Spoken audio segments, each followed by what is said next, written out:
Welcome, Airgun Geeks fans.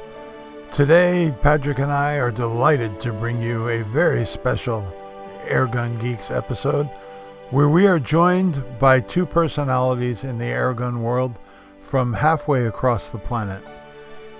Join us as we meet Jorge and Gerhard, which I'm sure everybody knows Gerhard Slabert in the Airgun world. He doesn't need much of an introduction. But anyway, we are going to have a lovely conversation with these two gentlemen, and we are here to span the globe and bring you the best Airgun podcast on the air. And welcome to another episode of the Airgun Geeks Podcast. This one is H&N. And who's Gerhard? Bill, how you doing? Fantastic, Pat. It's a pleasure to see you in this bright early morning in California. Yeah, it's a wee bit early this morning, and thankfully it is much cooler here in California. We've been hitting like a high of like 70, 73 the last couple days, and 2 weeks ago it was 103. So Ooh. it's been a nice little cool off period out here in California, but yeah, it's a lot more comfortable here now. Yeah, fall's starting to roll in by us. Today, woke up to major thunderstorms, rain that we needed, and I think it's going to get up to 80, but then tomorrow, 60s. So fall is a-coming. So, all right. Well, we have some very special guests that we had to go over the pond again to hunt them down and find them. Well, good hunting, because you managed to score two very different countries today. We've got Germany and South Africa represented. Well, I did one shot, two birds. So it must be due to them new slugs that are out. Nice. So who we have. And what's really funny is one of those guys is actually famous for exploding sparrows. Yes, he is. It's quite the pop. Yeah. So who we have, everyone, is we have Jorge Simmons from H&N, and we also have Jorge Slabert, which we'll get to, and I'm surprised not everyone knows who he is, but we're going to start with Jorge right now. Jorge, how you doing? I'm fine. How are you? I am doing well. It's bright and sunny, and I'm excited to learn all about H&N and who you are and who the company is. Okay. Should we start with the history, or should we start with Sure. me? Let's start with wherever you want. Yeah, let's start with who's Jorge? Who's this guy we're listening to? Yeah, I'm the sales guy at H&N Sport, so I'm leading the marketing and sales department at H&N. I'm working now for a little bit more than 11 years at H&N now, and was quite a challenging time, but yeah, that's cool. I'm 51 years old now, married, 2 children, teenager. So a lot of pray fun. for you. Yeah. We all go through that. So yeah, that's me. Cool. Wow, 11 years. That's awesome. All right. So tell us about H&N and where it all started. Well, it started quite a long time ago. The company was founded in 1825. At 1825, yeah, 1825. It was a logistic company at that time, and quite early they start to make their own packaging. And the packaging at that time for certain products was made of lead foil. But yeah, you cannot imagine to have tobacco or coffee in lead foil, but at that time it was quite common.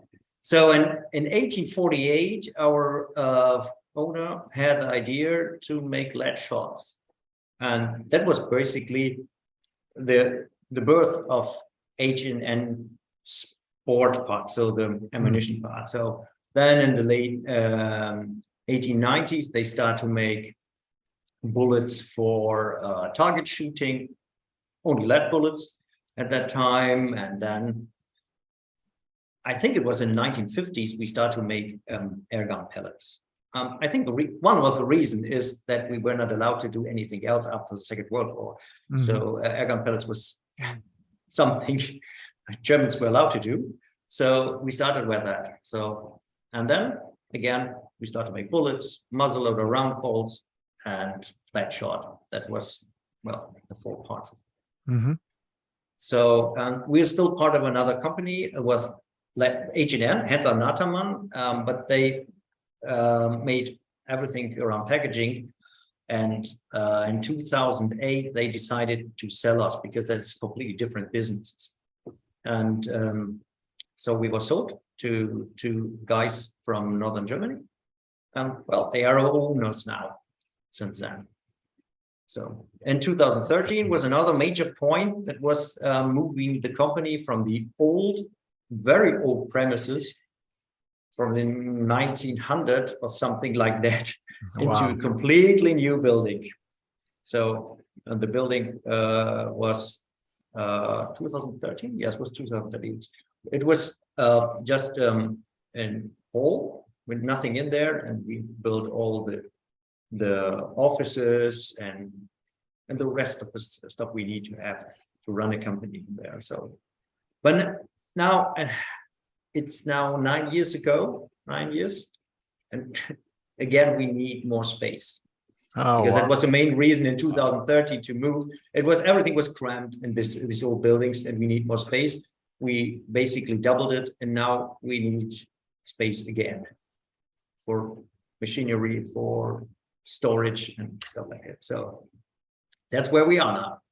Those are good problems to have. Exactly. Yeah. Yeah. That's a blessing and a curse all at the same time. Yeah.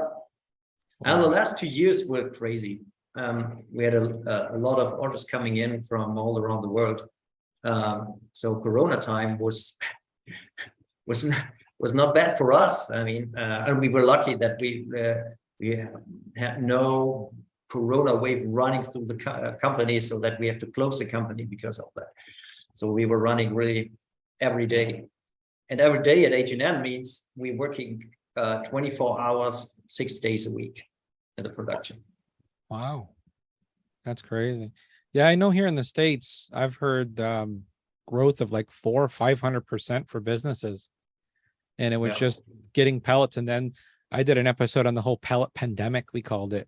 We couldn't get anything, especially 25. So a lot of people shooting 25 like raw. They couldn't. They were like screaming, "We need ammo!" You know. So wow, that's good. You know, there's good things that came out of that piece of history that we just lived through, and are living through lots of more of it. So that's exciting. Wow. Yeah, of course. There's all the backside was, of course, that delivery times went up, so we couldn't keep up with the demand, especially in the USA, and with shipping is a headache these days. My gosh! I mean, the cost for a container went up by 5 times. And it's difficult to get a container. And now the news game they play with us is we cannot send over just partially loads. We have to do a full container or nothing. Oh wow! Wow. So it's with the USA, it's no problem because the demand is there. But in other countries, Australia, New Zealand, these countries, it's very difficult to get stuff over. Wow, so demand is there, but we cannot ship. That's a nightmare. Yeah. Wow. Stuff you learn. Yeah. So what is you guys have just recently kind of fused 2 areas of your business together, where you've been making airgun pellets for a long time, but recently you've added slugs to that mix.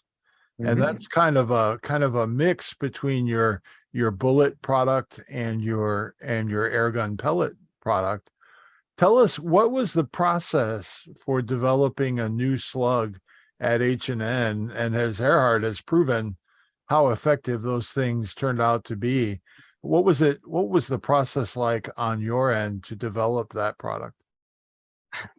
Well, the first time I saw slugs on the market, I say, oh, they look like our lead cores for our bullets. We should do that our own. And then we lost a little bit this idea. And then I remember it was in 2018, we went to the British Shooting Show, actually, and people asking us, do you make slugs? I said, no. Yeah, you need to make slugs, especially in 22. That's the thing. So Florian, our general manager, and me, we flown back. I don't know the correct term. So we went back to Germany, and we're sitting in the aircraft, and we said, well, we need to do that. So that was the beginning, and the first one, the 22s, were quite a challenge. We were surprised. We thought, oh, that's easy. We're doing lead bullets. We're doing lead cores for our copper-plated bullets, so no problem. But it's different. It's different. It's different speed. It's different pressure, and we have to use different lead or lead composition. So it took quite a while. So this is a great entrance to say we have Gerhard here, who, with that problem you're experiencing, has good knowledge of an air rifle. But real quick, let's find out, Gerhard, who are you? Well, for those who do not know, obviously, like you guys introduced me, I am from South Africa. I am a professional shooter. I also have a YouTube channel where I create a lot of YouTube content for you guys. You guys might know me from a previous channel called Air Hunters, and then you guys maybe saw me on my new channel called Air Hunter Gerhard. And then recently, I just opened up another YouTube channel called Shoot to Make Ready.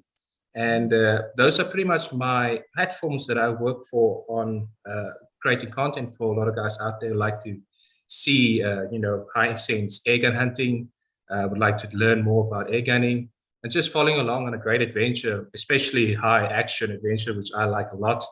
Then in the background, I also have a career of professional shooting. I am a professional bench race shooter. I shoot in South Africa for my state in where I live. I am going to compete very soon in the World Cup as well, which I'm very excited about. I also shoot lower end powered rifles. I've got basically sub 12 foot-pound rifles for those who did not know. I also shoot sub 12 foot-pound rifles, 177s, what I use mostly for my competition shooting. And then obviously I also do a little bit of rimfire shooting also for a national competitions and stuff like that. And then something that I do love really that's close to me is NRL and PRS shooting, which is precision rifle shooting, where you have to basically move around, shooting from different positions and, obstacles and, shooting against time and all that kind of stuff. So I pretty much do something of everything. I have a big passion in airgun development. My passion is always to advance airgun development, and it doesn't really matter if it's on the gun side or on the bullet side of things, on pellets or bullets, doesn't really matter. But in both sides, I would like to, advance the sport of airgunning. I love it. I've been shooting airguns since I was 11 years old. I must be honest, the first thing I had in my hand was a long rifle. My dad pushed it in my hand and said, there you go. That is when you're going to start shooting now. And I was 11, and at 12 years old, I shot my first buck. And, the rest is history. And then, in the same sense, we had an air gun laying around. It was an old BSA, I remember. And, it was an old Springer. And I had to work the spring and, put the little 177 pellet in there and, try and shoot it. And, but it was fun times. It learned me a lot. And, as I progressed and I got older and, as I worked through my senses and my career, I started to shoot professionally. I started to shoot for a club.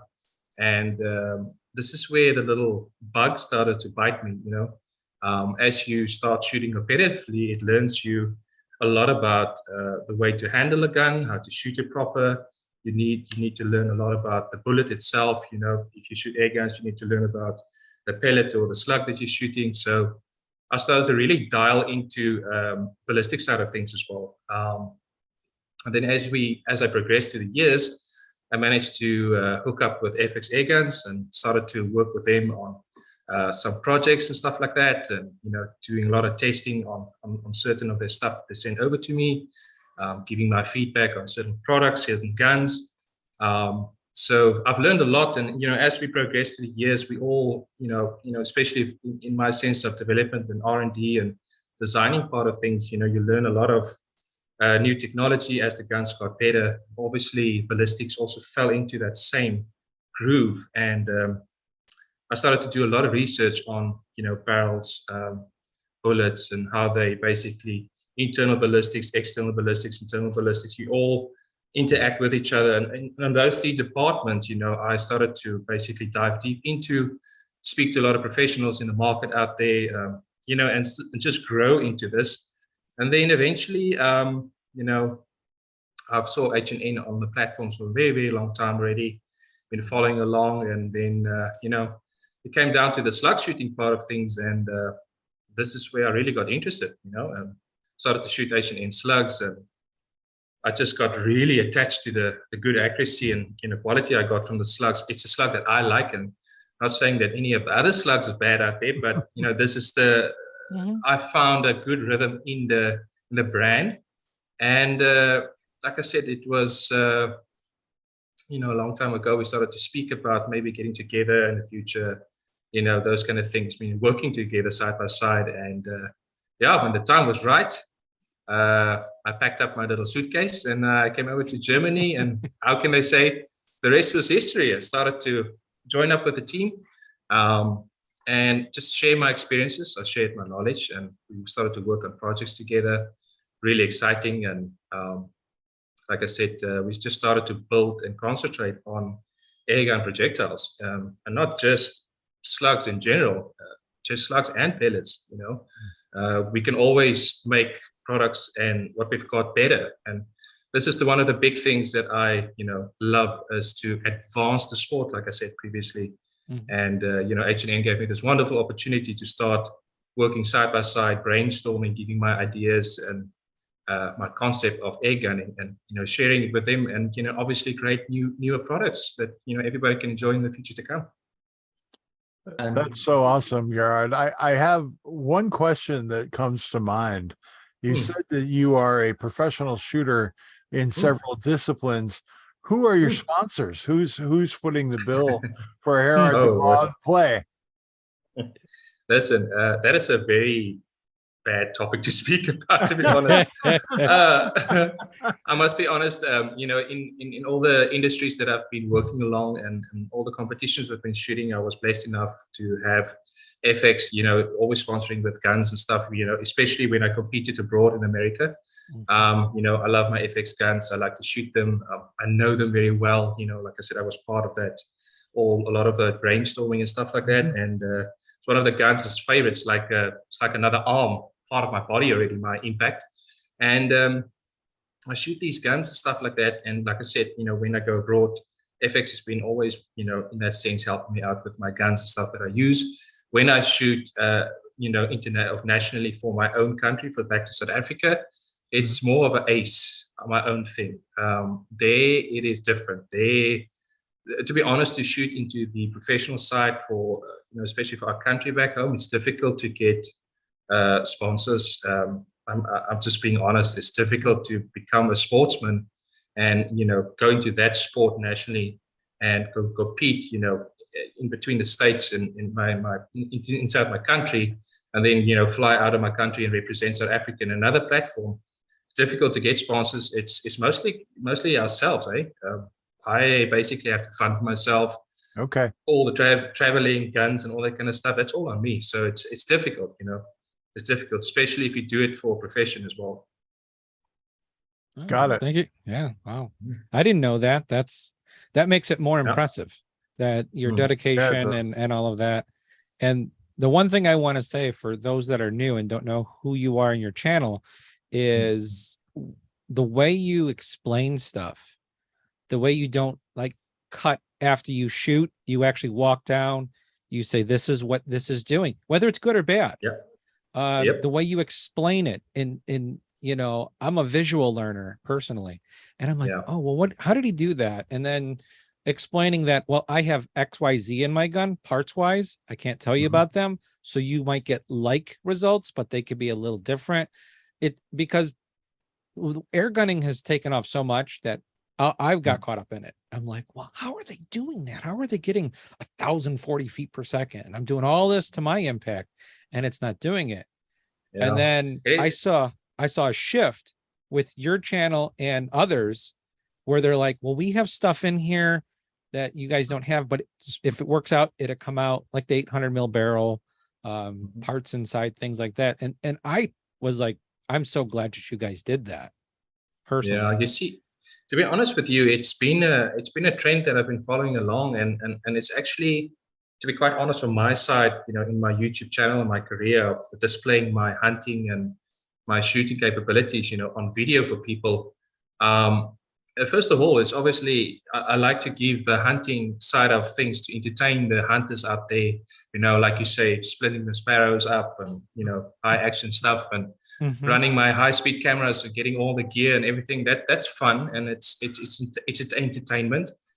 But I actually must be honest. I came to a point in the last year or so where I actually saw that the knowledge that I carry with me, it's actually knowledge that I need to start to share, because I take it for granted as what I know, because I've been blessed enough again to obtain all this knowledge and learn about it and learn myself and do all the studies and but for me it's just a regular thing, taking an impact and setting it up and tuning and obtaining that certain tune, if we want to call it like that, or obtaining a certain result. It's for me an easy thing to do, and I actually took that for granted, and the one day it actually opened up my mind, my thinking completely, when I spoke to a gentleman. I'm not going to name any names, but I've spoken to him, and he actually said to me, but you must remember, you've been shooting your whole life. You've been studying what you've been doing. You went through all of those things. For us, buying a gun from scratch, from the start, we do not know what you know. So it might sometimes sound stupid, but there is certain things that we need to start stepping into this game to get to the certain level to what you guys obviously occurred already. And that opened up my mind completely. And I thought to myself, you know what? There's one thing that I'm also maybe just blessed with, but I have the ability to teach. And this is what I like to do. I like to teach people certain things. And for you two gentlemen that I've met personally at RMAC, was wonderful meeting you, speaking to you, and just having a nice conversation. And that's how I relay my knowledge to others. And that is something that I wanted to reflect, especially with my new channel, Jorge and Gerhard, and with my latest episodes. And also one of the reasons why I've started my Shoot to Make Ready channel, to start educating people, to help them out, to move with these guns, because a lot of them is very complicated. And that's something that I took for granted, like I said. And I saw a lot of the guys go out there and they have these guns, they find these struggles. I've read a lot of forums, I've read a lot of social media outlets and people talking and speaking, and I understand the frustration. So I've dedicated myself now also to teach others. So hopefully I can share some of my knowledge to make all the other gunners' experience out there the same as what I've got. And like I said, I just love my job and my career, and I want everybody to have the same experience what I've got. So yeah. I absolutely appreciate you being honest and open.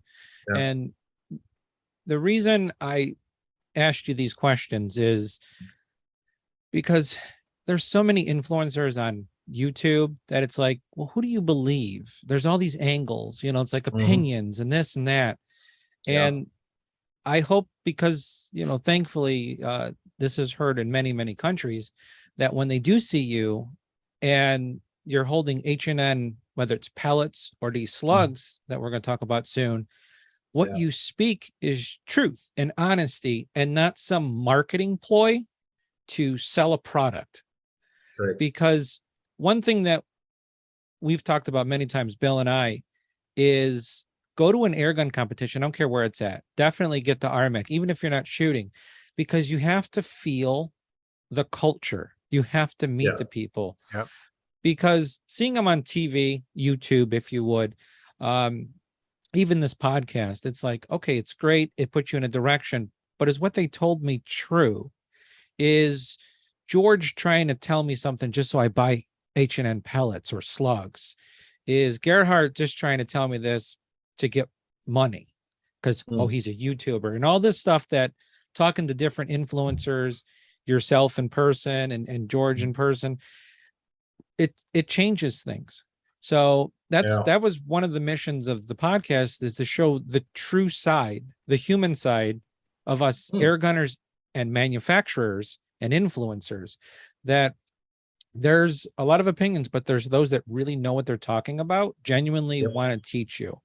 And I'm glad you had the epiphany and someone came to you with that, because I was lost for a while. Like, how the heck's he doing that? And I felt that. And then when it changed, I went, aha, but I'm a major geek with all of this. There are some people that I talk to that are like, I don't know how to tune. Can you do this for me? XYZ. And then it's like, well, now you got to lean on other people. And that's not why you own, we'll say, an FX, for example, because it's tunable. But let's go back to the slugs. So George, people started asking you about slugs. You started developing them. How did you get Gerhard involved? That's a good question. Well, the first thing I have to say, in the first place, we have to convince him. The product has to convince him. I think that is something we should add to what was said. It was not that we approached Gerhard and asking, here, that's our products, shoot our products, and you get money for that.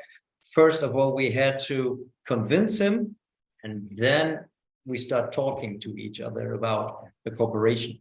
So I think, correct me if I'm wrong, Pat, I think the first talk were on the Air Mark in 2018, something like that, between Florian, our general manager. Yes, that is correct. Yeah, that was the first time we met each other physically, face to face, started to speak about the industry and so on. Yeah, and then it was really the first meeting we had in autumn, and it was, you came over for 1 week. We had no expectations.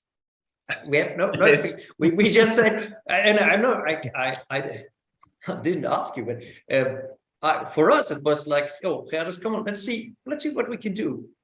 And this was a crazy week. And that week, we immediately saw that we can work perfectly together, and that you brought a lot of ideas. I mean, you prepared yourself for 2 weeks. I mean, we had not enough time. I remember how you're in a hurry to get your flight, because we were working to the very last minute. Yeah. And that was really great. And that was the point where we say, okay, well, of course, he needs to be on board. You must understand, Gerhard is not only our social media outlet for us.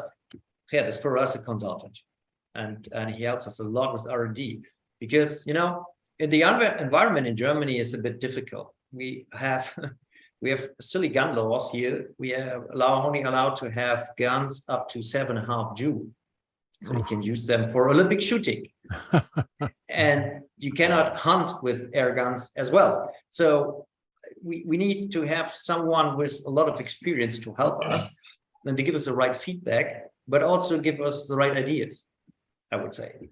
And I think the first idea we had together was the change of the hollow point. That's it, yes. We created the heavy slug that first week that I came here. We got together, brainstormed, and actually we put our ideas together. And that week, like Jorg said, was one of the craziest weeks, but one of the most memorable weeks that I will ever have in my life, because we literally, like Jorg said, we got together, we physically met at the factory, we sat down, we had a discussion, we had a talk, and the next moment it was all systems go, computers start running, and the staff was all on the move, and we just started to brainstorm. That was actually, that was a week I will never forget. Yeah, the whiteboards weren't big enough for all the ideas we had at that time. One of these, yeah.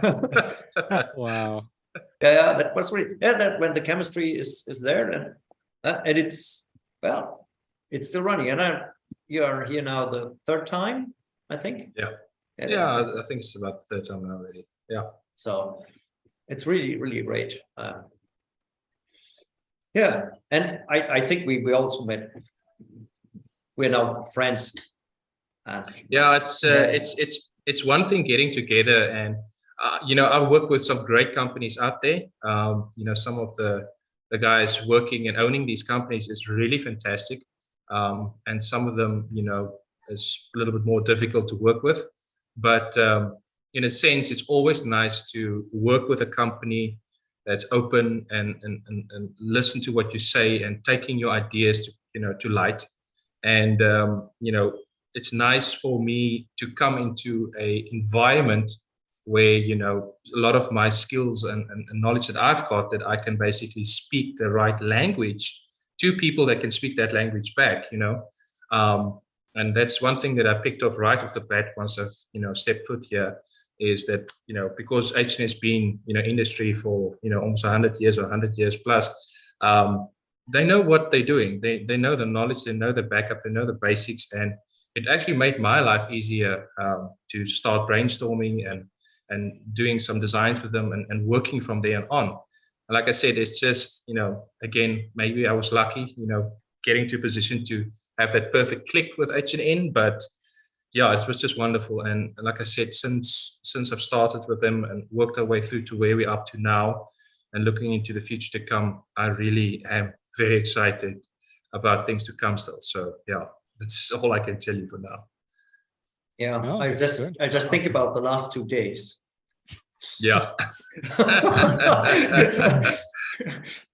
I could tell when you started talking, George. I was watching Gerhard's reaction about that week, and he's just reliving it. And so you guys really have to watch the YouTube video of this, because and you can hear it in your voice. He's like, oh my God, that was a crazy week. But so much got nuts. done, Yes. It's like right out of the egg hatched, and boom, it just took off, So I like to say, when you got an environment like that, you don't work a minute. You're just enjoying the whole time. And at the end of the day, while you're having a beverage of your choice, you're like, wow, what happened today? Yeah. Well, it's awesome to see that level of synergy happen between two stars, really, in our Airgun world, and watch that play out in real life and bring a really awesome product at the end of it. That's fantastic for all of us Airgunners. So thank you both. Okay.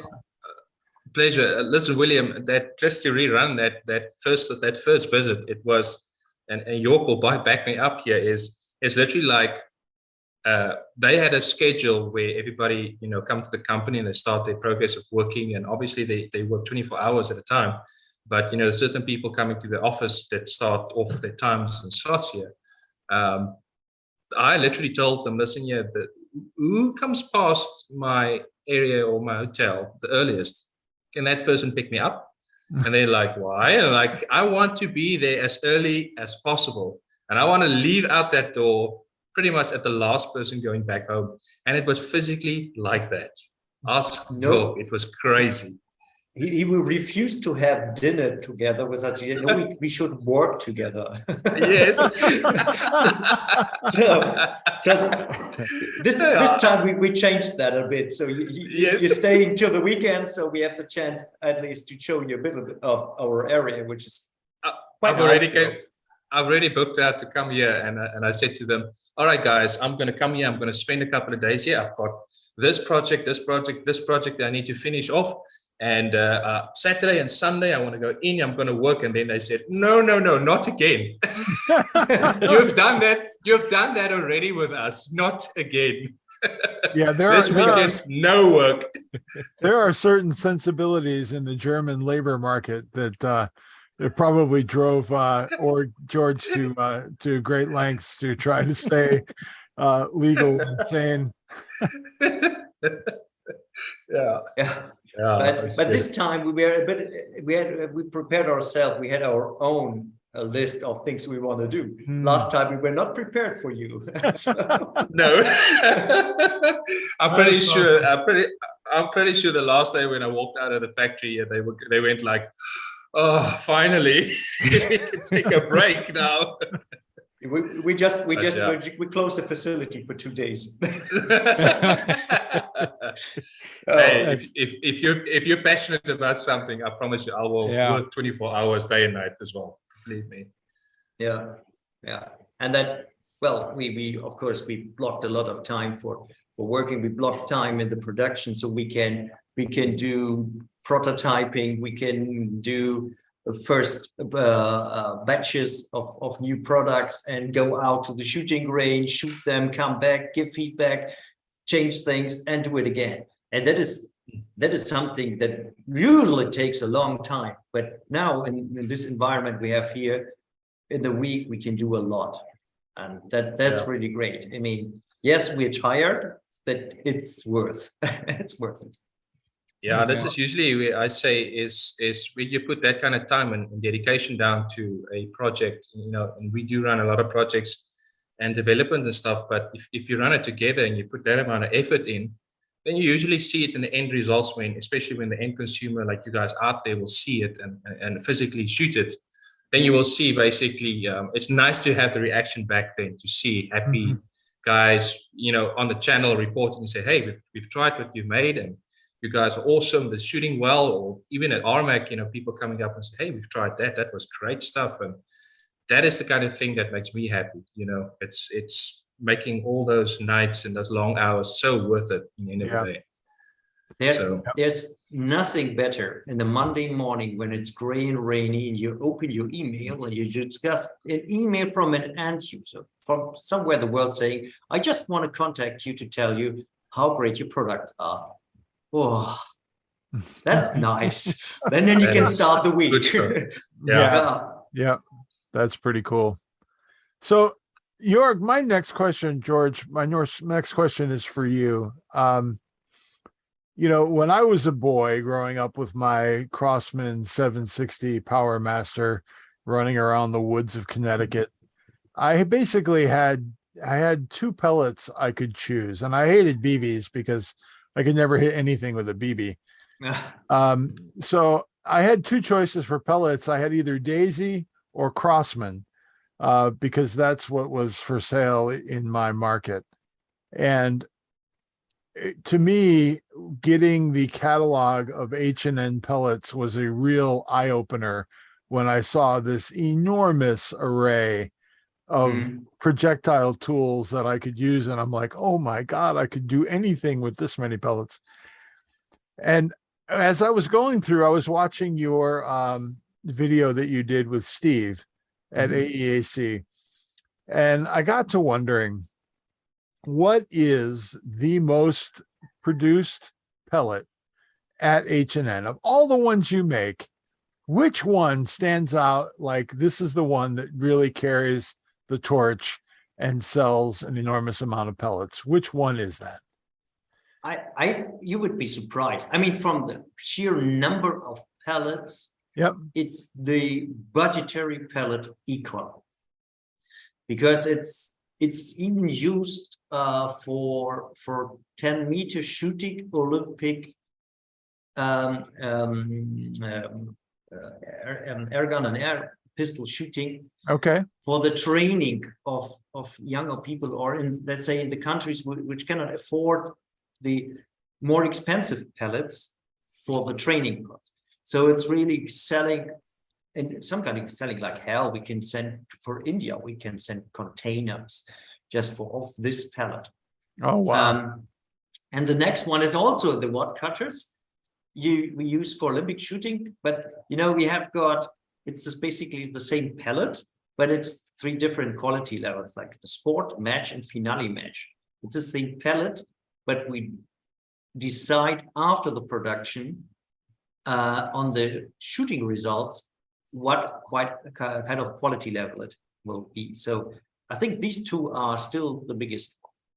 I mean, in the past, the latter was the biggest one anyway, because we come from this Olympic shooting market, and we step by step went into the market for plinking, for hunting, for field target, and now of course the slug shooting. But that was a step-by-step process. So I think that's it. Yeah. I mean, when it's a different story when it comes to sales, because they are cheap. So there are other pellets which are quite expensive because of the production process. The Hornet, I think, is still the most expensive one, at least in 177, because it's, you have got this lead body and this brass tip, and you have to get that together, which is a headache. And so that they are still the most expensive ones. But so in the U.S. market, which pellet carries the torch in the U.S. market? I would say in this case it's a field target trophy in 2.2 when it comes to numbers.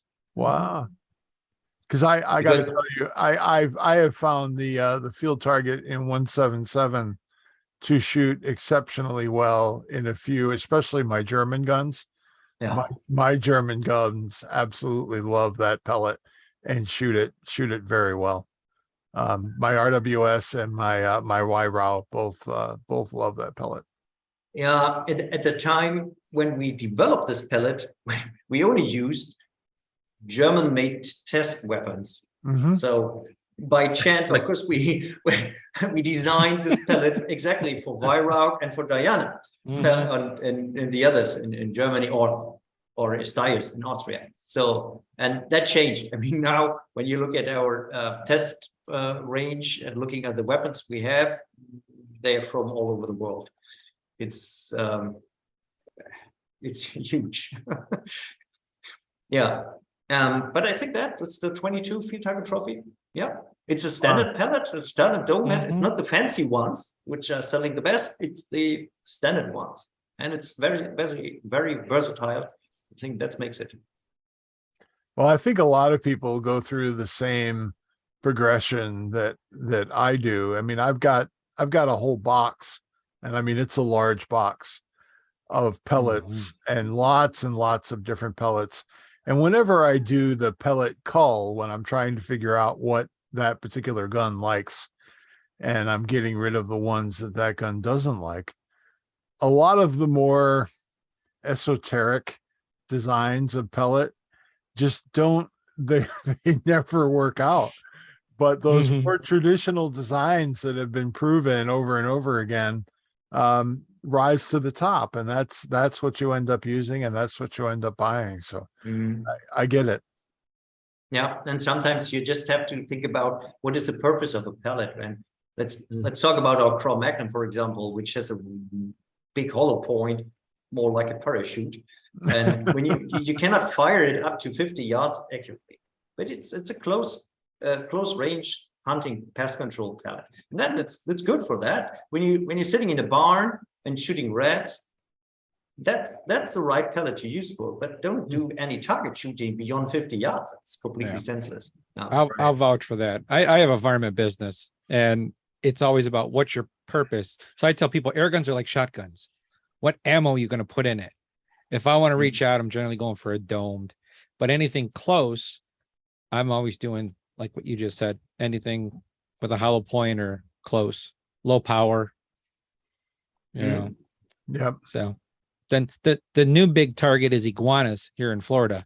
Yeah. You know, because you need precision and power, because your kill zone's the size of a dime. I saw that. It's actually, those suckers look tough, eh? I've seen some guys take some really good shots on those ones, and they still stand tall. It's either a headshot and a hard shot, or a headshot and shooting it hard to get it down. Or otherwise, those things just stand up and move along. I had a look at a couple of videos now, of certain guys hunting down there, and some of the crews going down there. You need to hit them hard. Definitely, they are tough. The skin looks very dense as well. It looks like very leathery, or something to pierce through it, eh? Yeah. Oh yeah. See, and slugs work great, but you're in a canal and you have houses, and it's like you can't use slugs here because they're going to go through, they're going to hit the water and they're going to come up, and it's safety first. Yes, they'll do the job great, but I need something that's going to like take it out and then stop kind of thing. Right. You know, yeah, that's a unique thing. I mean, there's multiple things. They call Florida Jurassic Florida now, you know, because you have the green iguana, you have the Mexican spiny tail iguana, which looks like a velociraptor and will jump on you. You have the African Nile monitor now. You got tegu running on the land, cane toads, all sorts of stuff. So there's all sorts of targets down there now. We won't even talk about the snakes and the spiders. I wanted to say, I've heard the snake thing as well pop up now, and it sounds interesting, eh? It sounds like you need some people over there, you know? Oh yeah, it's a big business. Wink, wink. Wink, wink. Something might be happening next year, but I'll leave it at that. But yeah, you got boas, pythons, now anacondas, and now there's an anaconda python hybrid that likes to chase people. I don't know.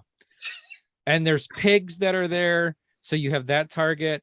And then supposedly there's an island full of monkeys that has some type of herpes that is dangerous to humans. I don't know, some government's involved or something with that one, but you can't go near it. But if you do go near it, they'll jump on your boat and kill you. So come on over to Florida. You know, we'll take care of you. It literally sounds like Jurassic Park. You're not kidding, eh? Yeah, they got crocodiles, I'm told, alligators, and I think megalodons off the shore somewhere of Miami. I don't know. Hey, George, there's your next development program. Send Gerhard to Florida and have him develop the ultimate projectile for iguana removal. There you go. You'll have that market locked. Yeah. I think Florida Wildlife said it's going to be 50 million iguanas by 2025, if not more. What? Yeah. That and they're only crazy. halfway up the state. They're not up the whole state. So, but if it gets cold, they fall out of trees. So you just shake it and then they just lay there. And then you can pick them up. So, and I hear they're good to eat. They taste like chicken. Well, yeah, I've actually spoken to a guy from what's his name, iguana guy, Raj. Oh yeah, Raj. Yep. Yeah. Yep. Nice guy, and he said to me they are super, super tasty. You know, it actually got my interest. You know, to give them a go. You know, who knows? Something maybe I will like. Yeah. But isn't it that the normal thing? Everything you don't know tastes like chicken. Tastes like chicken. I know, it's like a default. Alligator tastes like chicken. Rattlesnake tastes like chicken. Chicken tastes like chicken. You know, that's funny. But yeah, that's a very unique purpose. And a lot of the guns down there that are PCPs, I'm seeing like Air Force. I see FX, and they're using, I see a lot of H&N pellets, and it's pretty interesting. I see other pellets too, but then you look at how it goes through them, through the target, or if you miss, how far it travels. That's another thing. So that's a very unique R&D type grounds to play around with ammo. But you don't need something with high ballistic coefficient to move along long distance. You need something to hit and stop right at the same place. Right. Will be awesome. You know, the same with the ratting as well. That's exactly what you want. You want something to hit and stop. You don't want anything to pierce through. I have to worry about backdrops and stuff like that. So maximum, the same thing. Yeah, max 50 yards, 50 meters at the most. Because you don't want it to go any farther than that. So yeah, there were quite a lot of people in the airgun world who, as slugs started to come up into preeminence in the market space, there were a lot of people making really bold claims that, oh my God, the slugs are going to end the pellet forever. And I'm like, not so fast there. That is absolutely not true. No, the pellets do one thing very well, and that's exactly what Gerhard just touched on. Is they stop, and they actually stop on their own, even if you don't hit anything, because they're not aerodynamically efficient. And you can. The big thing, William, I think it's a good point you're touching on there, because pellets will always be in the market. Pellets will never ever go away. And it's funny enough you brought up the discussion, because I've been discussing this with, especially with York. I mean, literally this morning, I think, or yesterday or something. Yeah, we had the same discussion, and pellets will always be there. They will never go away, never ever. The guns will advance, the technology advance, all that kind of stuff, and we have obviously to adapt to better projectiles to work on better guns and have the ability to shoot harder and far further and all that kind of stuff. But pellets will never go away. I think the pellet is the ultimate shooting projectile if you want to shoot an air gun, number one. Number two, I think as a pellet shooter myself, shooting competitions, it is for me the best thing to shoot. Is really it takes the pros away from the amateurs if you can shoot a pellet proper. There's a lot of thinking going around there. You need to know the wind into an extreme. So if you really want to test yourself and you really want to make yourself a good shooter, you have to shoot a pellet.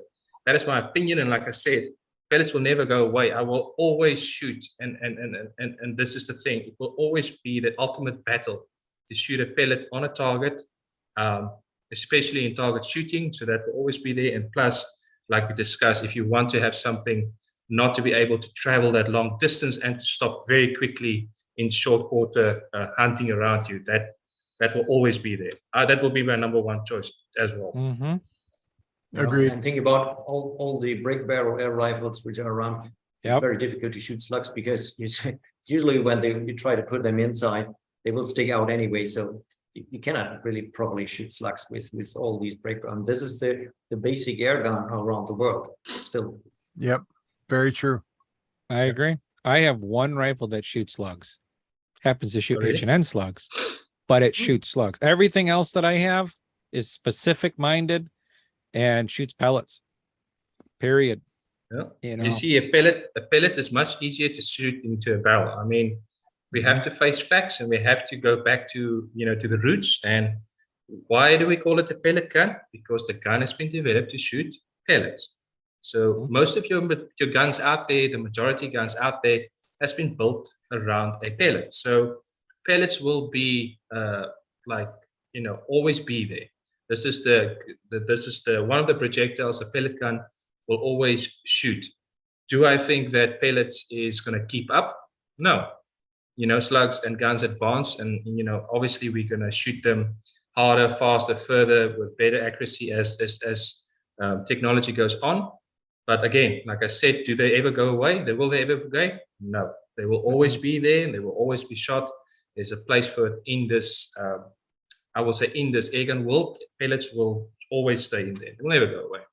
Yeah. And I think, one of the important things to the listeners of this podcast is to hear that message very clearly, because I think especially in the mind of the American air gunner, we want the best, we want the fastest, we want the most accurate, and we get lured into believing that is the slug, and that is the slug is the path to that epiphany that we're going to have in the airgun life. And it isn't. It's fantastic. It does amazing things. It's great for reaching out. It's great for distance. It's great for bucking the wind. But there's still no replacement for a properly executed pellet gun and pellet together. So don't chase that dragon, because you might not be happy with the solution in real use in your backyard range. You're probably going to be really happy with a really good pellet gun and a really good pellet. Yeah. Yes. Touching there, Patrick, touching on that, William, it comes down to, I'm going to let you know a little bit of a secret. I don't think it's a secret, because I think I have mentioned it on some of my videos to the public already. The only reason why I'm shooting slugs is because I'm bound to shoot only a 22 caliber gun. I am bound in South Africa to only shoot no bigger than a 22 caliber gun. So I either have 177 and 22. For me, and especially sometimes like people see me in a different perspective, and I want the listeners also to understand that I'm bound to shoot a 22. And for me, as a guy who do a lot of vomiting, pest control like Patrick does, if we go out, you want not to go chase around behind your targets and wound stuff and make your life harder. You want to have the best tool to get the job done the best you can and as fast as you can. It's just common sense. I'm not going to run around and wound half of the animals I'm shooting. I want to get the job done and get it sorted out. And this is why my preference is to use a slug in my country. But here's the kicker, William. Did you know if I had the ability to move to a different country, say for instance America, I will actually love to shoot a 30 cal pellet out of my gun. Finish. It is I shoot at the RMAC and it is just you use that FX impact with the 30 cal pellet and you shoot it. It just brings such a big smile on my face. And I went out hunting with that pellets already with a bigger caliber, and it just brings a big smile to my face. If personally, if I had to live abroad and I had to, have a gun that I will really enjoy, and I had to do good close range shooting and stuff like that, I would shoot a pellet gun, just a little bit of a bigger caliber, obviously, because I do hunt obviously bigger animals. If it's small, keep it to small pellets. If it's bigger, you have to increase the weight of the pellet, obviously. But that would have been my go-to setup. And a lot of people might not know that, but I'm unfortunately bound to shoot that certain projectile back home because I live in a very windy part of South Africa. I stay in Cape Town or close to Cape Town, the outer rims. And, it's like you guys saw my videos. There's always wind blowing when I'm shooting. It's never a dead day. So I just need to make my life easier, So the only difference between us, Gerhard, is that my pest control here, because I live on a farm, I'm doing my own pest control, and my tool of choice for coyotes when they come around is actually my 30 cal impact running heavy pellets, and it is an amazing tool for making them take the long nap, and it does it very reliably. So I agree with you that actually is my choice for larger scale pest control here. Agree. I switched my Leshy 2 over to a 30 cal because I was shooting muskrats with different pellets, and Leshies are interesting because they're 219 diameter, and I put 4 pellets in the muskrat and it still swam in the middle of the pond and then died, and I'm like, ugh. Now 30, it's one shot, done. It doesn't go anywhere. Yeah, okay, and this is the thing. I take the pressure. I take the pressure because Gerhard is smiling because that a .30 pellet is something we don't have in our program for technical reasons. But he's taking Gerhard is taking a lot of pressure on us, to change that. But in the same breath, it is. Always, you have to remember, you have to put it into different classes. If I shoot out to 100, a pellet is doable. You have to flex with the wind. You need to know the wind call and so on and so on. But again, like I said, if I have to make my life easier and I want to go out there and I don't want to struggle, and I know that the target, my aiming point, the kill zone is small, I will definitely push for the slug. I know it's going to drop a lot more energy down there. And I know I can shoot through the strong wind and I'm going to hit my target. So again, there's a place for both. Sure. But if I had the ability down in South Africa, and it's only in South Africa, I have to valve for the slugs more. Unfortunately, that's the way I have to push. But yeah, there's, like I said, there's definitely a place for both of them in this industry. Definitely for a slug and a pellet, always. Yeah.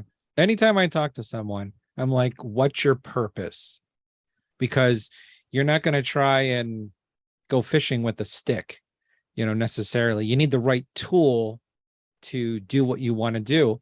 And I did a full episode on proper hunting, proper nuisance, pesting, whatever you guys want to call it, that if you can't put 5 shots or 3 shots in the size of a $50 at whatever distance you think you're going to shoot at, you want to humanely dispatch that animal. You don't want it suffering, because I feel bad when I shoot something and it moved and I'm like, oh, now I got to chase it down. And it hurts my heart, and then I see people that are using the wrong tool, and it's like, you're using a 177 to shoot a coyote. What are you doing? And when I talk to people about slugs, I go, generally slugs are 75 yards and beyond. Because a pellet can do no problem if you're a good shooter, 75 yards or less. So, and the guns are actually named different. I have pellet guns and I have a slug gun. Correct. two different tools. Mm. So what are you doing? You know, because I get the conversation all the time in emails. Well, I have a spring piston or gas piston gun, regardless of how you cock the thing. I go, you can't shoot slugs. And they're like, but why? Everyone else is. I go, shoot it over the chronograph. Then they ask you what a chronograph. Now you're really scratching your head.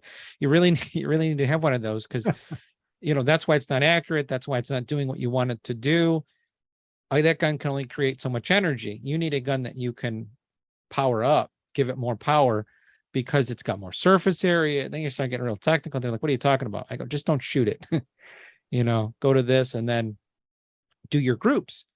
And then they come back. I go, I don't care if you got 1,000 foot-pound gun. If you can't hit what you're shooting at, it doesn't matter. And that's the big thing that I hear a lot about with the 40 grain slug. Oh, all this power. I go, but the gun you have can't shoot that. You're all over. Yeah. It looks like a shotgun pattern that you're doing individual slugs with. You know, I go, you're not hitting your target. So what are you actually trying to do?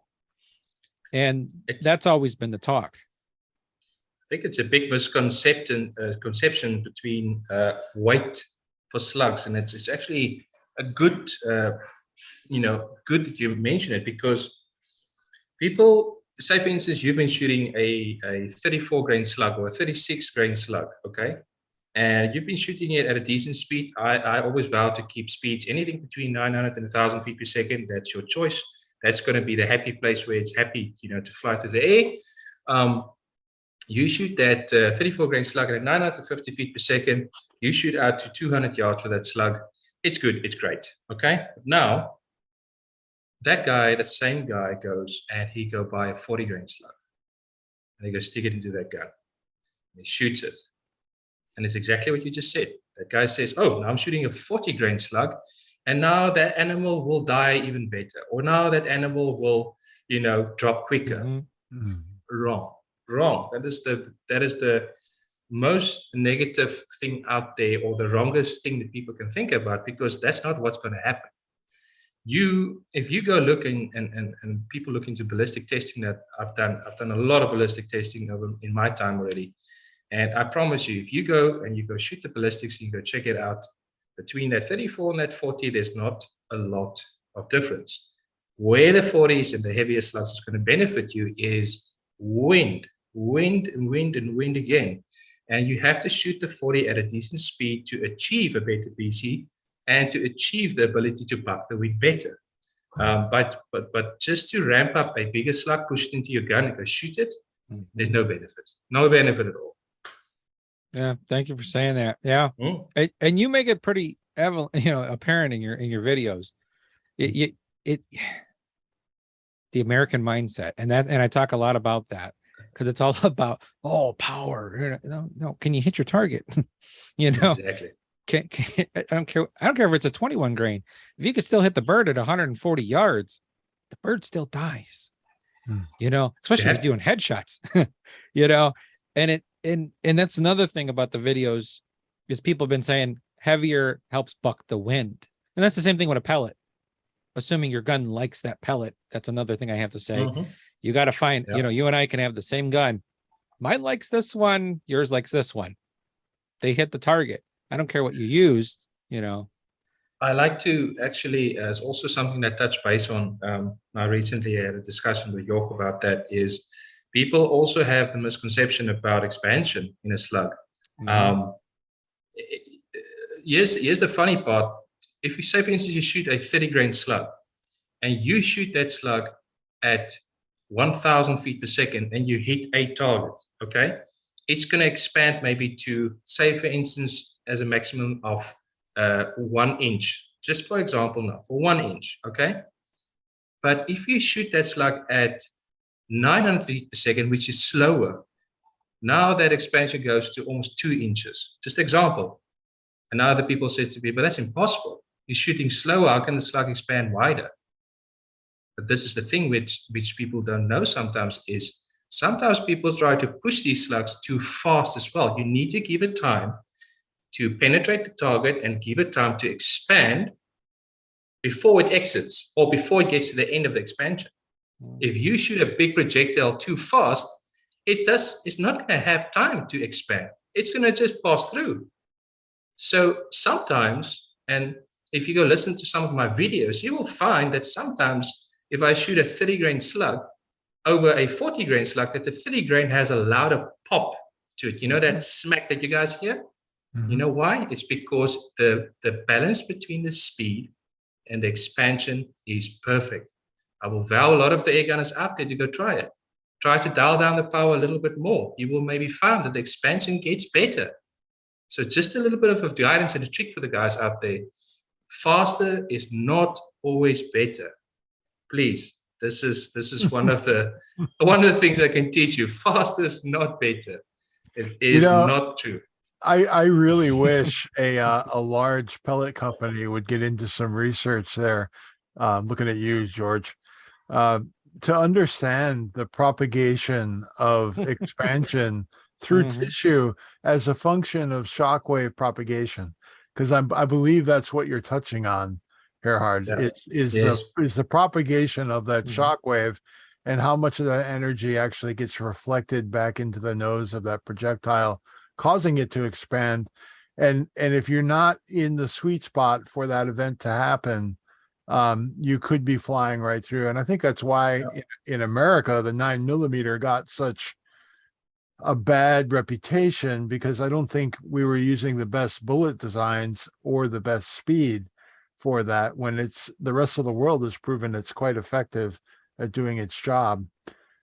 So there's some interesting science to be learned there. So I'm picking you guys to sort that out for us. That's very good. Yeah, we should need to invest in a high-speed camera. I think. You might know someone who has one. Yeah, that's always a struggle. Bill and I talk to people about, you don't need to go faster. What are you doing? They got the firearm mentality. Kinetic energy. You need to get rid of that word, because you're in air guns. It's archery mindset. Yes, there's got to go slower. But or the cannonball. That little cannonball flying down the way, and it hits and rips an arm off.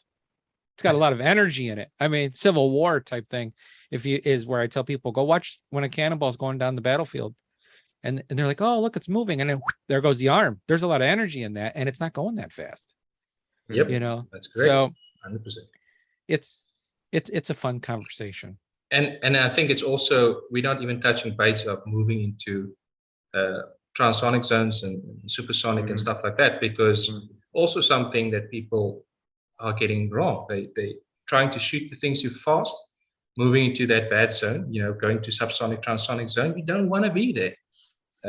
Shooting rimfires, my whole life. It's one of the things is all the rimfires I've been shooting, I'm currently shooting at shoots, and that rimfire, best results, subsonic. And you can apply that to air gunning as well, especially if you shoot slugs as well. You want to have good, decent accuracy. You want consistent accuracy. There's something that I preach a lot, consistently shooting accurate. Then stay away from that fast speeds, get it down there, move between 900 and 1,000 feet per second, and stay away from the bad zone. You move into the bad zone, you're not going to have consistent accuracy all the time, period. So I will add that, the reason firearm projectiles are generally very effective at hypersonic velocities is because they stay there. They're going to stay there through their entire target range. So not going through that transition twice. And that's the devil with air guns, is you can't exceed that speed enough to not go through that transonic region twice. So its effects are going to be terrible on your accuracy if you try to do that. And you're absolutely right. You know what, William? It is. Sorry. We need to have completely different shaped projectiles as well, because supersonic projectiles look different. There's a reason why, to have very much Spitzer design and boat tails. So. Yep. And it's also a very important factor, William, that you said there, because the thing is, none of the air guns out there that I've seen yet have the ability to push these slugs past that zones and keeping that projectile at that zone, then hitting your target. None of the air guns out there can do it yet, So if you know that, your gun can't go through that zone, hypersonic, and stay there until you hit your target, then I will personally advise, and I preach it a lot, stay underneath that speed zone, stay in the safe zone, stay between 900 and 1,000 feet per second, stay in that zone, safest thing to do, until the guns can catch up and physically push it through there. I actually believe that that Bernoulli may have something to say about air guns ever being able to generate enough energy to get to that level, because the dynamics of airflow through the gun will always be a component of that. And if you switch to helium, you can get some interesting effects, and the helium will flow much faster. I'm not going there. I did that. It's a nightmare to keep helium contained. So, just go enjoy your pellet gun. Enjoy your pellet gun in your backyard and have a great time. But let's say the biggest thing that hasn't been said. I bought an air rifle because it's quiet. Yeah. Now we're breaking sound barriers. Yes. We're letting everyone know what we're doing. Yeah. So all the moderator in the world is not going to fix that.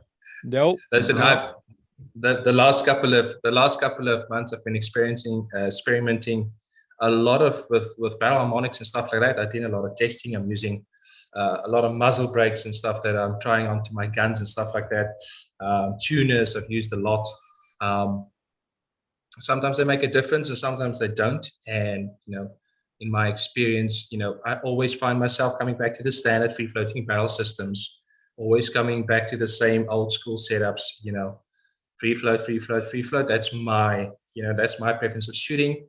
How the people want to shoot the guns out there, everybody have their own choice, and everybody have their own preference. But go try it out, go test it. If you think you can shoot better, then change something different in it. But coming down to the sound factor again, I've been with silencers, without silencers, making a lot of noise, making a little bit noise. I've played around with it, and it depends on what you want to do at the end of the day. There's some of those big balls out there. An RMAC, I shot a Texan, and it was super fun to shoot, and they are loud. Some of those are very loud. That's a one shot, one kill, and if you don't kill it, that animal must be over the mountain already, because half of the forest ran away. Yeah. But I agree with you, William. The idea behind an air gun is to keep things quiet, especially if you want to do hunting. If you want to do target shooting, you want to play around with harmonics and all that kind of other stuff, yes, then you can take everything off the barrel that you want. But for hunting, and we're all hunters, Patrick does a lot of pest control and stuff like that. You want to keep things quiet. That's the best way to go. Yep. So question for George, is H&N looking to possibly go like to 25 caliber or bigger calibers, or are they just going to stay with 22 for slugs? For slugs, we already have slugs. Oh, you do? Really? Yeah, we have got the range from 28 to 46 grade. Perfect. 46. Yeah. I always play the ignorant one. I just wanted to let everyone know that there is not just 22; it goes all the way up. So make sure you check everything out. Yeah, and we also went the other way. We also have 177 slugs as well. Oh. So I'll tell you an interesting story about those 177 slugs, because I was totally jazzed when they came out, because I was actively training for hunter field target here in the States. And during that period that I was experimenting with the H&N 177 slugs, I was having fantastic results with my, I have a Crown Mark II with a GRS stock, and it was loving those slugs. It was doing such a good job with them. And I was like, wow, I've got a secret weapon here. I can go to a field target match and not be nearly as affected by the wind, which is what separates the men from the boys, as Gerhard touched on earlier. Yeah. It really does separate the pros from the average shooter. And I thought, this is my edge. I literally got it all dialed. I got my dope sheet worked out. I went to a match, and that was the day that they announced that slugs were no longer legal in America for AAFTA competition. And I'm like, are you effing kidding me? I put all this time into it, and then, you just tore the bridge out from underneath of me. Those 177 slugs shoot well. I've been shooting. I'm pretty sure you saw the 177 videos that I've made already. They are laser accurate. I was, when I got to H&N and we developed the 177s, we did the testing. I will never forget. It's also one of those weeks that was like crazy when I was here, shooting it and getting the results, because I've been shooting the 177 barrels now through my Steyrs. I've got two Steyrs. I've got an LG 110 and a Challenger, and that's my bench guns for light varmint and heavy varmint that I shoot. And getting these 177 slugs to shoot through guns like that was always a mission. There was 177 slugs before that you tried, someone made them, and that it didn't work well. And then we came together and we started to play around with the 177 slugs here, and I've got my one FX gun, one of my FX liners with me in 177, and I got it here, one that FX worked on, and I started to shoot it here and shoot, and started to play around a little bit. And oh my word, it's just suddenly, another gentleman working with me at the factory was looking at me, and I was looking at him and like, what did we just see here? We got this awesome result. And I'm like looking at him like, did this just happen? He says, yeah, well, this has just happened. I said, okay, well, good enough, but the proof is in the pudding. Let's go to the shooting range and let's put it to the test. I'm a very strong believer, if something is accurate close by at 50 meters or 50 yards, that's not good enough for me. I needed to work down there, because that's where you want to shoot the slug. You want to shoot it at longer distances. What's the point? Yeah. So we took it out to a shooting range, private shooting range here at 100 meters, sitting down and shooting it. And I remember that day I was getting a group like a dime together. The wind down given, there was no wind, but I was shooting like a dime, like a one inch group. And so, by the way, if you shoot groups like that, not every group is 1 inch. Please, guys, get that right. So not every single group is a 1 inch group. It's the law of averages. If you ever do a little bit of reading in ballistics, law of averages, out of 10 groups, 4 of those groups will be nice and the other ones will be not that nice. So just get that right. So we were shooting it, and we got this awesome result with the 177s. And I said to him, this is amazing, that day I didn't have my high-speed cameras with me, and obviously I took some of it back home to South Africa, and I went out to hunt some dassies. I don't know if you guys saw the video on the 177s. Oh, yeah. Mm-hmm. And I've got this friend of mine, Kevin Tutoy, and he hunts with me, and we went out to this canyon that runs through the mountains there, and we were hunting these dassies. And the first dassie I shot like at 50, the next one was like 60, 70, and I started to push it out. And I know it was capable of printing, it was really accurate. And I started to shoot at 100. And, I looked at Kevin, and I said, this is amazing. And push it out like to 120. I'm like, what am I seeing here? I couldn't put in my mind that I'm shooting a 177 at 120 yards or close by.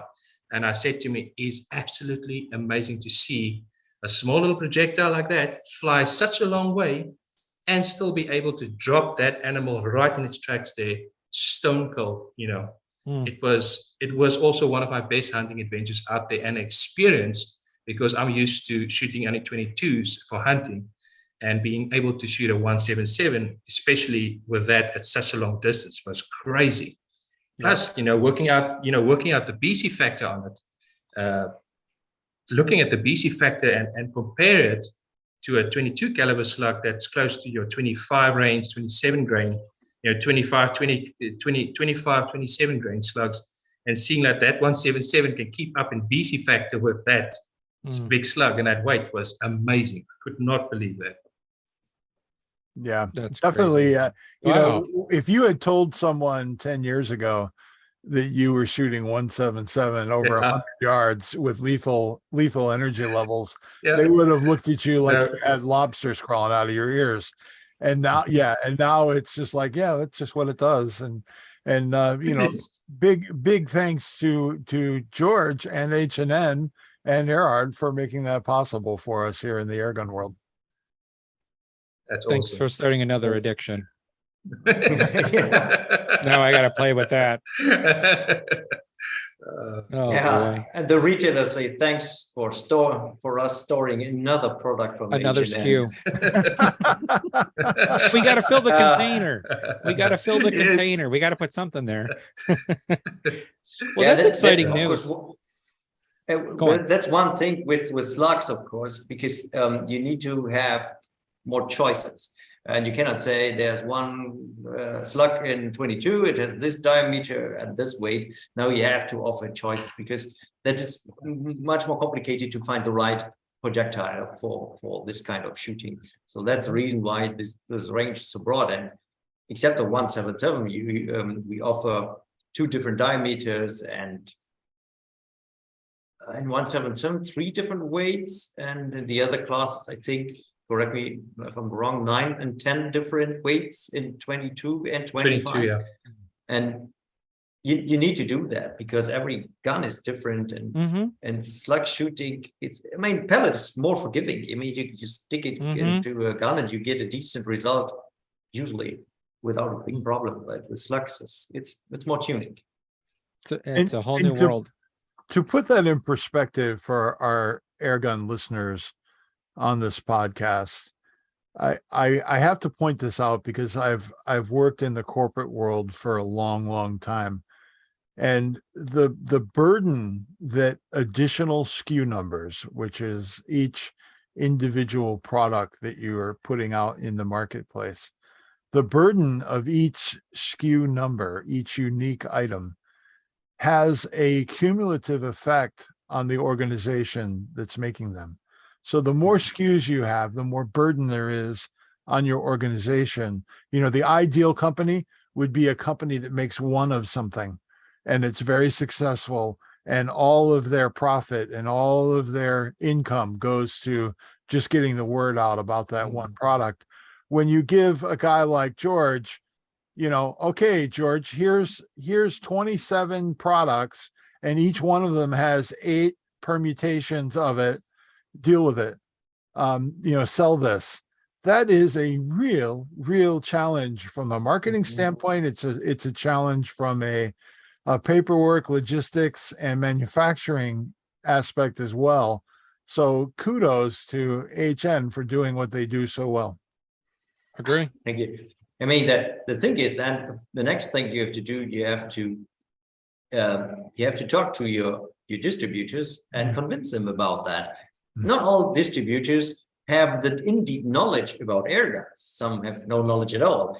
And say, okay, you need to have that in your market. And then the next step is, of course, the retailers to convince them and to store the stuff. And so it's a lot of, and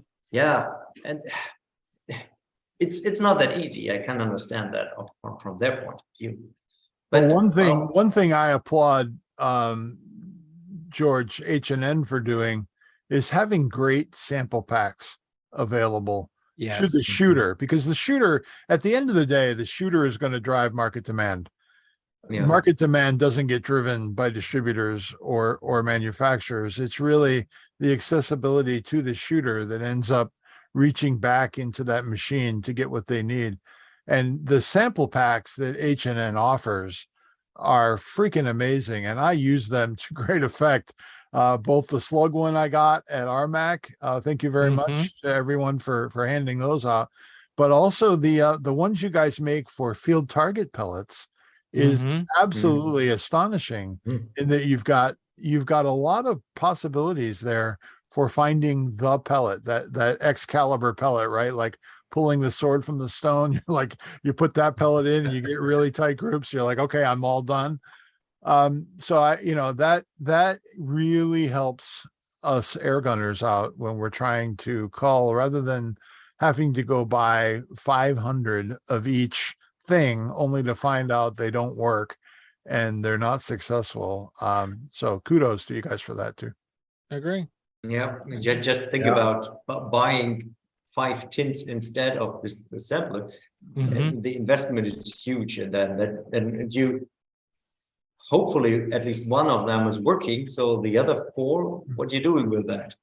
I mean, give it to your best friend or just sell it up on eBay, but they are open. So it's very difficult. Yes. Agreed. Fishing sinkers Agreed. is what I use them for. Yeah. Yeah. No, that's I love the sample packs, and so does everyone that I know does. I'm like, just buy this and then you can figure it out and then go with that. So any final words, Gerhard, before we go? Well, I'm sitting in a place where we are busy, obviously with some new stuff. We're always busy with new stuff, and we got something up our sleeve, like they say. All I want to say is basically there is very exciting things to come. Stick around, like they say. I will say, for all new airgunners out there, if you want to start this career, never give up. It's a hobby, it's a passion. It's become actually part of my life now. And, if you want to go into this, line of sport, if you want to call it, or hobby, or like I said, passion, stick with it and stay true to yourself, listen to friends, and don't always believe what you see in the media. Kidding, you can listen to what I'm saying. But just, take it out there, enjoy the experience, and just never give up, because I see a lot of guys starting this journey and they get very confused. And like I said, I want to touch on the point before we started, is that I started to flip around now in the last year or so to try my best to educate everybody. So come my kitchen, at my channel, go watch my Shooting Make Ready channel. Hit me up with a message. Well, not message, I've got a lot of messages coming through, but if you guys ever need help, check out the channel. You will find hopefully some good guidance, and I'm here to help. I'm going to try my best to educate as much as you guys out there to start this awesome sport for us in this world. Yeah, and I'll also say that your videos are put on the Airgun Geeks Facebook page, so you could post your questions there. Maybe you'll see them, but other people will also give their opinions. And Bill and I, we keep an eye on it too. Try and keep it truthful, Yeah. So I appreciate that. How about you, George? Yeah, I have nothing to add except to say thank you for this opportunity to talk to you. It was a lot of fun. I learned a lot of things from even now. I mean, literally, we sit together in the morning, but you can learn from Gerhard a lot every minute. But it was very nice. And I hope that we see each other again next year in May, June, whenever the RMAC will take place. I hear you. I have no fixed date yet, but I guess it will be around the same time like this year. Right. Yep. I just want to say thank you to you, Patrick and William, for coming around, introducing yourself, and meeting up with you guys at RMAC. And like York also said, hopefully that will be soon. Once I get back to the States, again, won't be this year. I've got too many things happening, but once I get to the States and I have to do some other stuff, I'm going to give you guys a tinkle. Maybe we can hook something up, Patrick and William. Maybe we can go clap something together, Excellent. Sounds like a plan. Excellent. All right. Well, with that being said, I want to thank everyone for their time. And like always, stay geeky. All right. So I'm done with recording the podcast. Greatly appreciate